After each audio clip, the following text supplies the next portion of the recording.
What's up, guys?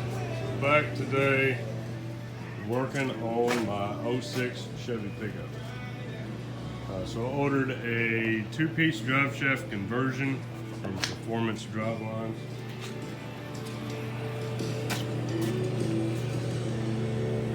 This is the instructions for the cross member.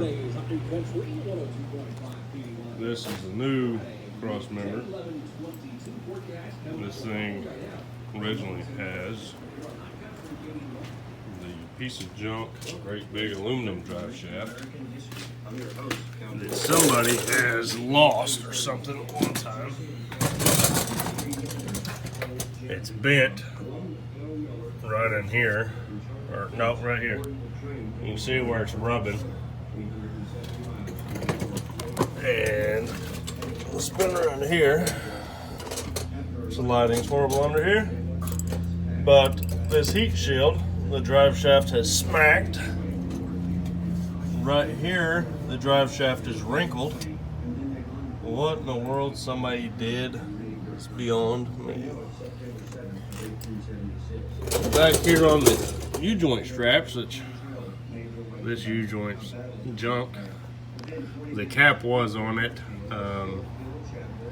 Until I took it out the first time. I just put the drive shaft back in just to drive from outside to straight in the shop. These straps are bent. So what in the world somebody did, this strap's a little better, but what in the world somebody did to destroy this drive shaft is beyond me. I took it out and was just going to have the U-joint replaced in both ends. And once I got it out, then I figured out, or found out, that it was bent. So I don't know if somebody didn't have these straps tight and completely lost the drive shaft at one point, or what happened. Hopefully this thing don't fall and hit the head. This is the first step, is take this piece of junk aluminum shaft back out, like I say. That cap being gone, don't worry, I was not driving it like that. I was going to have a couple buddies help me push it in. They've been sitting outside right in front of the shop for about a week and a half waiting on the new drive shaft from Performance Drivelines and the cross member. The drive shaft came in last week, but I've been waiting on the cross member, and it finally showed up today. So I was going to push it in, and from where it had been sitting out there, the brakes had a little bit of surface rust in it and really didn't want to push. So I decided to just throw this piece of crap back in there just to get it in the shop. So I'm going to get this piece of crap pulled out of here, get my measurements. Man, I hope that drive shaft don't fall because nothing's holding. So from what the directions say, the new cross member goes 5 to 7 inches behind this factory one. So it'll go right in here somewhere. It bolts in. We'll have to drill some holes in the frame. And what it does is holds the carrier bearing right there for that two-piece. For anybody that's looking at either high performance, you've got to do like this conversion because these drive shafts are junk. Or if you're looking at lowering it any lower than 6-inch drop,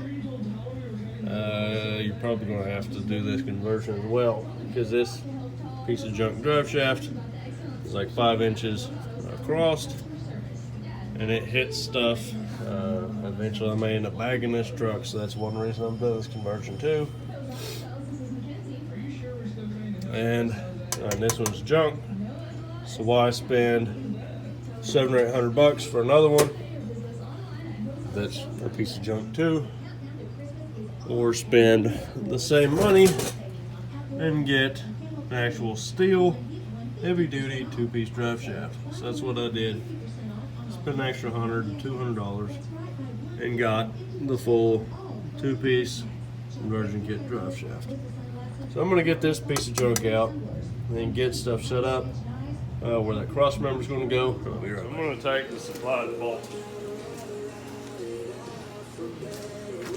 and just temporarily put those on there, kind of mock them up, that thing.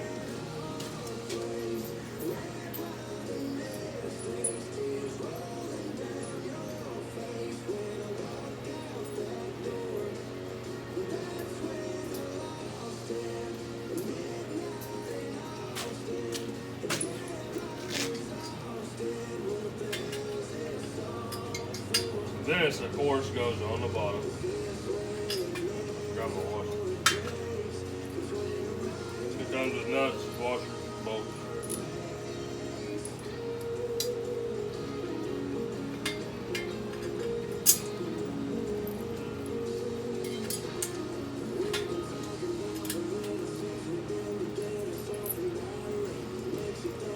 Got a washer on top, washer on bottom.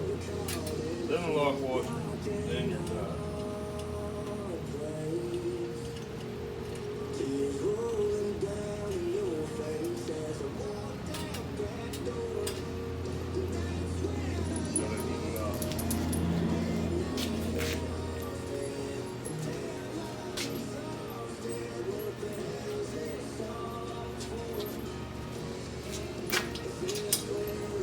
Washer on the boat. Flat washer, lock washer,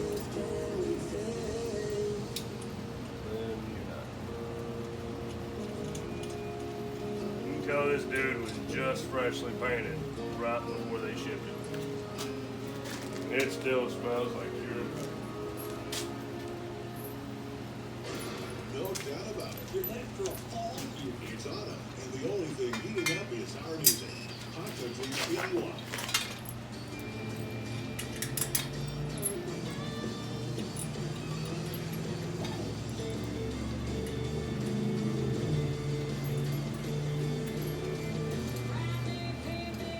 Last time I used this tripod, it about died. I stepped on it and broke one of the little legs on the bottom. So I had to take a piece of angle iron and drill it tape. Kind of stick it.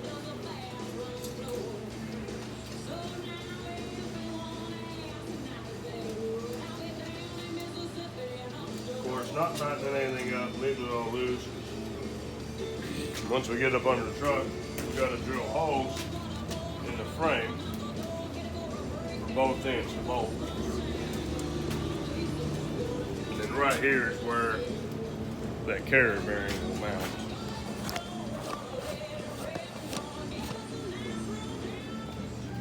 So the top ledge is where this will mount. Get this all stuck up under there and see if we can get the camera where we can get a little bit of footage. A lot of my videos they're brought to you with the help of Budweiser. I am not by any means sponsored by Budweiser. Just Budweiser helps to keep my nerves calm down. Along with my little short cigars that I get from Cigars International. They help keep my nerves healthy, or anxiety, whatever you call it. Yeah, I got somebody pulled in it. Anyways, I'm going to get this cross member set up under there, see if we can get some video underneath there. Alright, so I got it mocked up in here. And the frame rails. And I went on ahead, you can't really see it, but the front piece of the drive shaft, to make sure that my cross member is where it needs to be, the drive shaft, I've got it mocked up on top, just to make sure that I locate this cross member where it needs to be. It kind of sucked to mount the cross member and then go to put your drive shaft in, and you have to move the cross member and drill 4 new holes, because it's not very easy to get to drill the holes. If you're lucky and we're able to get to a lift, this would be a lot simpler. I'm having to do it just on jack stands. If I took the time to jack the front end up, put the front on jack stands too, it'd make this a little easier. I'm probably going to end up cutting this big massive monster of muffler off and put an aftermarket on while I got this thing up and got the rear portion of the drive shaft out. I'm going to get the cross member mounted first before I do that though. And I'm going and drilling in a 3-step process, or at least 2, with a 1/4-inch bit from the inside, and then from the outside where it's a lot easier to get to, I'll step up to the 3/8 bit that I actually need. And the instructions showed these AC Delco creepers, they kind of suck. The wheels fall off these freaking things all the time. The instructions show roughly 6 inches from this cross member to the front edge of the new one, and that's where I've got this set at, and it looks perfect as far as for the drive shaft where it needs to mount, where the carrier bearing needs to mount, and the drive shaft being in the location of the transmission where it needs to be. So now just punching these at a 1/4 inch from the inside to where I know where they need to be, and I'll punch it at 3/8 on the outside.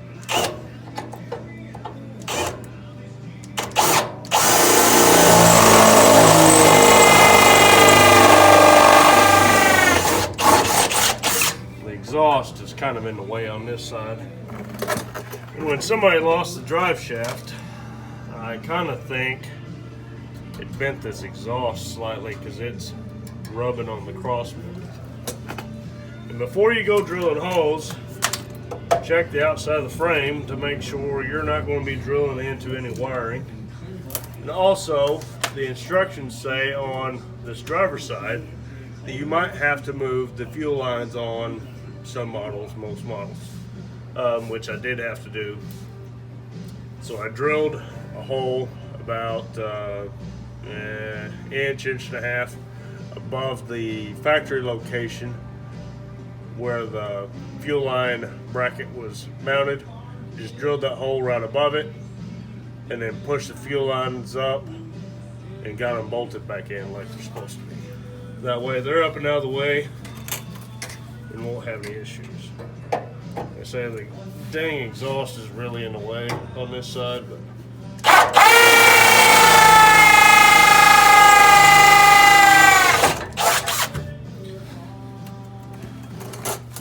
so I got my hose started from the inside, and now I'm going to go to the outside, but I got a lot more room to work on.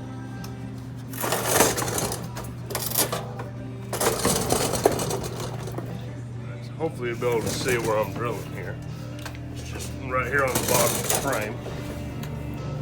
So the cab's almost in the way, but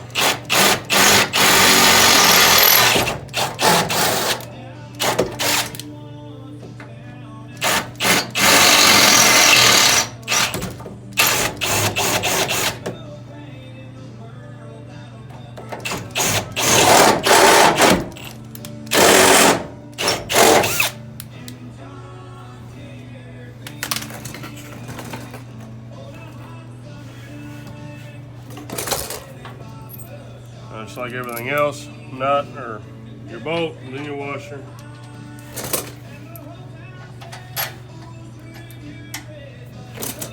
The washer on the inside, lock washer, and then your nut.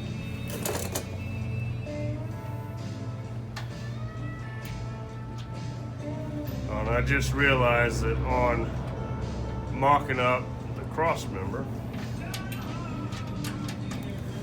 the bolts that hold the cross member to these outer portions, you're supposed to put the bolts in the other way, from the bottom up, and I put them in from the top down.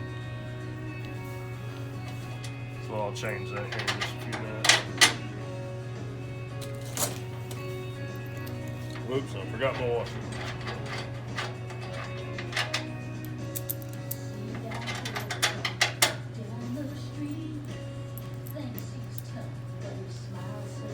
Again, it's bolt and your washer, stick it in, big flat washer, lock washer, then your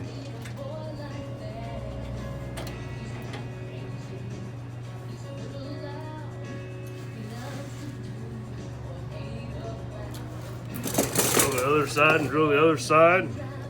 I'm gonna get it all bolted in. So I got the cross member bolted in. The directions actually say for these to go the other way from the bolt pushed in from the bottom going up. I left them this way. This is the way I'd put them in originally. I just left them this way in case for some reason if this nut falls off, the bolt won't just fall out.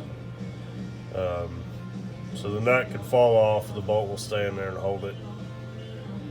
The nut shouldn't fall off, but if it does, at least the bolt just won't fall plumb out. And then, which the lighting here really sucks, but the drive shaft, I've got it bolted in as well. And I'll show you more over here where I moved the fuel line. Stuff everywhere. So right here is the original hole where the fuel line ran on the inside of the frame. So I just drilled another hole, they say about an inch, inch and a half above it, and then just moved it up. It's almost in the way for this wire loom, but just tuck the wire loom back up there. So now it's just to get the rear portion of the drive shaft stuck in. And like I said, I may end up, I think I've got a muffler over there in the office, so I may end up taking that great big gigantuous muffler off and just throw an aftermarket one on. The tailpipe, I don't like where it sticks out anyway. I'd like to just have it turned down back here.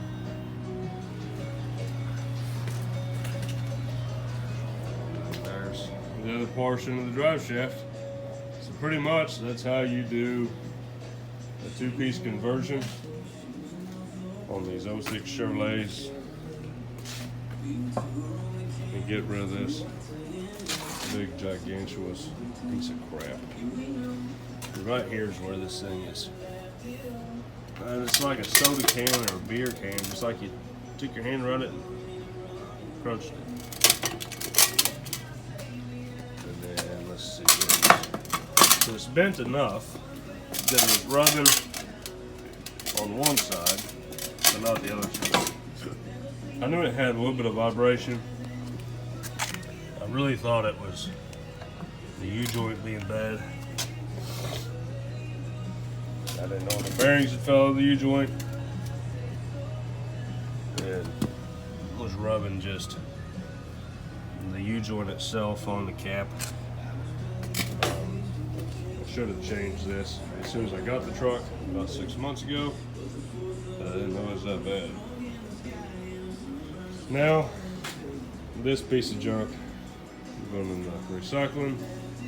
Got a new two-piece stuck in there. And if you guys are doing this, just read the instructions. It's pretty simple. And like there's an arrow here, you line up with another arrow on the portion of drive shaft that's under there. The cross member, it's got an arrow on it. There we go. The arrow, you just point towards the front of the vehicle. And then the rest of it's pretty well just self-explanatory. There's some kind of dust seal thing here that midsection's installation. So you just line up the arrows. Yada, yada, yada. Pretty simple. It came with this cross member installation instructions. There's where it shows you arrow points forwards, 5 to 7 inches. They got it showing there about 6. That worked pretty perfect for mine. Yours might vary, but mine worked pretty perfect. And then basically you just make sure the cross member's sitting on the bottom of the frame. Yada, yada, yada. And make sure that make sure this is centered about as much as it can be in there. Make sure it's not off to one side or the other tremendously. And that's it. I'm going to get the rear portion of this drive shaft stuck up in there. That's going to be it for this video. So don't forget to check back in on other DIY stuff kind of like this. I was checking out this conversion kit. I didn't really see anything on YouTube for this. Everybody took off. I think we're about done. I'll have some more DIY stuff on my old station wagon out here. On it, the big monster truck, school bus, little Suburban over there. I'll have all sorts of crap on them. So anyways, you guys have a good one until next time. And like I say, stay tuned for other DIYs, whatever else may come along. Until next time.